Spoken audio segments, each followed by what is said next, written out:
Bonjour à tous et bienvenue dans une nouvelle leçon. Aujourd'hui, nous allons parler des interlignes. Allons-y. Les interlignes. Faisons un tout petit rappel des interlignes, des lignes et de la marge en prenant la première page de la grande section. Allons-y. Ça ici, on l'appelle la marge. La marge. Donc la marge, c'est la ligne rouge qu'on trouve dans le cahier qui sépare cette partie-là de la partie où on écrit. La marge.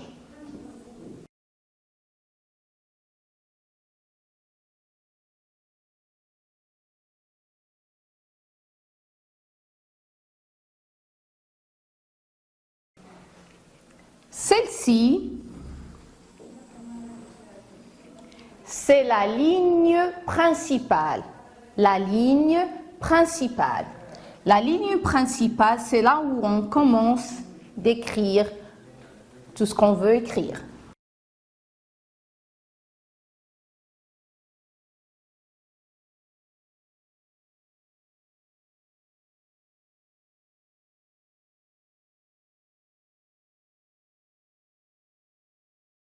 La ligne principale.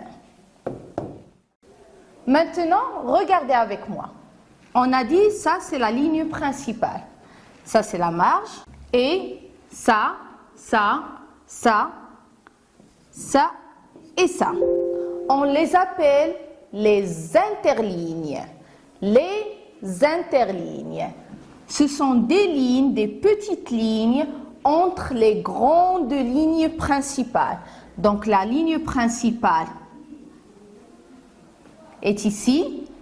Nous avons normalement 2 ou 3 interlignes qui descendent et 3 interlignes qui montent. Après, on retourne à la ligne principale encore et ainsi de suite. D'accord? Donc nous avons 3 interlignes entre les lignes principales. On commence à écrire sur la ligne principale et ça dépend de la lettre de l'alphabet, que ce soit une lettre qui monte une ligne, 2 lignes ou 3 lignes, ou bien une lettre qui descend une ligne ou bien 2 lignes, ainsi de suite. On dit, au singulier, on dit un interligne et non une interligne. D'accord? Donc, par exemple,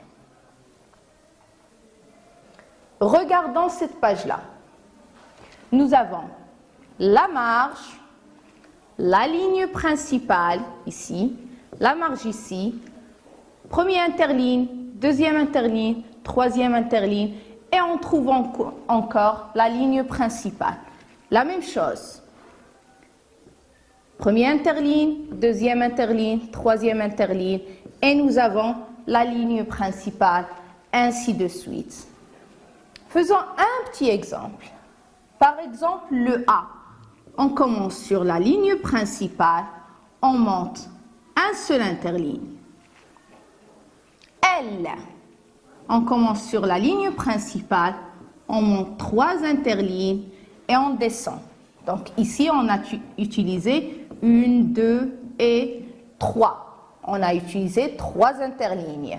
Bien sûr, et on a commencé sur la ligne principale. Un autre exemple, le P. On commence sur la ligne principale, on est descendu 2 interlignes.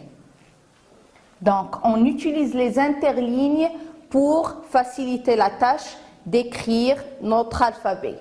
Mais on écrit, bien sûr, on commence la tâche d'écriture sur la ligne principale.